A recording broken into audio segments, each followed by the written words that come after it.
ಈಗ ಶ್ರೇಯಸ್ಸು amount deposit ಮಾಡಿರ್ಬೋದ. ಈಗ ನಾನು ಈ ಕಡೆ ಕ್ವಾರ್ಟರ್ಸ್ ಕಡೆ ಬಂದಿದ್ದೆ. ಹಂಗೆ 20 ರೂಪಾಯಿಗೆ ಕಾಲು ಸೋಪು ಸಿಗುತ್ತಿಲ್ಲ.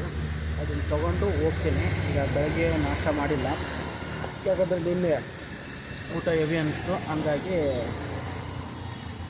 ಬೇಡ ಅಂತ ಒಂದೇ ಸತಿ ಮಧ್ಯಾಹ್ನ ತಿನ್ನೋಣ ಅಂತ ಅದಕ್ಕೆ ಒಂದು ಸೋಪ್ ಕುಡಿಯೋಣ ಅಂತ 20 ರೂಪಾಯಿಗೆ ಸೋಪ್ ಕುಡಿದ್ಬಿಟ್ಟು ಹಾಸ್ಟೆಲ್ಗೆ ತೊಗೊಂಡೋಗಿ ತೋರಿಸ್ತೀನಿ.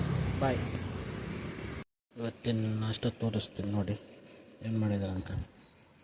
ಕ್ವಾರ್ಟರ್ಸ್ ಬಂದು ಸೂಪ್ ತಿಂದಿದ್ದೀನಿ ಮತ್ತು ಪೂಜಾ ತಿಂಡಿಲಿ ಸಕ್ಕತ್ತಾಗಿ ಮಾಡ್ತಾರೆ ಅಂತಂದು. ಯಾಕಂದರೆ ಇವತ್ತು ದೋಸೆ ಸರಿಯಾಗಿ ಬೆಂದಿರಲಿಲ್ಲ, ಹಂಗಾಗಿ ತಿನ್ನೋಕೊಂಡು ಸುಮ್ಮನೆ ಹೊಟ್ಟೆ ಕೆಡಿಸ್ಕೊಂಡು ಯಾಕೆ ಅಂತ ಈಗ ತೋರಿಸ್ತೀನಿ ನೋಡಿ. ಇದು ಸೂಪು 20 ರೂಪಾಯಿ, 20 ತೋರಿಸಿ ನನಗೆ ಕ್ವಾಂಟಿಟಿ 20 ರೂಪಾಯಿ. ಇದು ಸೇಮ್ ಅದರಲ್ಲೇ ಇದೇ ಥರ ಇರುತ್ತೆ 20. ಈಗ ಇದ್ರಾಗೆ ಸೂಪ್ ತೋರಿಸ್ತೀನಿ ನೋಡಿ. ಲೋಟಕ್ಕೆ ಹಾಕ್ತೀನಿ. ಈಗ ನೋಡಿ, ಇದೇ ಕಾಲು ಸೋಪು. ಇನ್ನೂ ಸ್ವಲ್ಪ ಆಯ್ತು, ಅದು ಒಟ್ಟು ಲೋಟ ತುಂಬುತ್ತೆ. ಇನ್ನೊಂದು ಇಷ್ಟು ತುಂಬಿತ್ತಲ್ಲ, ಇನ್ನೊಂದು ಲೋಟ ಹಿಂಗೆ ಇದಿಷ್ಟೇ ತುಂಬುತ್ತೆ.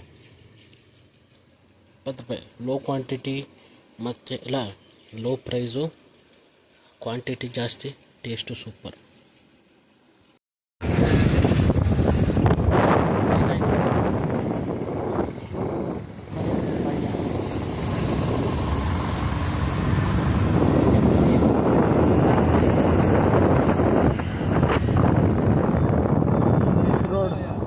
This road goes to Mariappan Palya.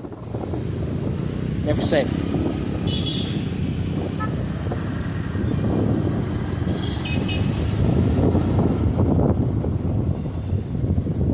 ಮರಿಯಪ್ಪನ ಪಾಳ್ಯದಲ್ಲಿ ಏನಾಯ್ತು ಅಂತಂದರೆ ಊರೈತಷ್ಟೇ. ಹೆಂಗೆ ಜಂಪ್ ಆಗುತ್ತೆ ನೋಡಿ.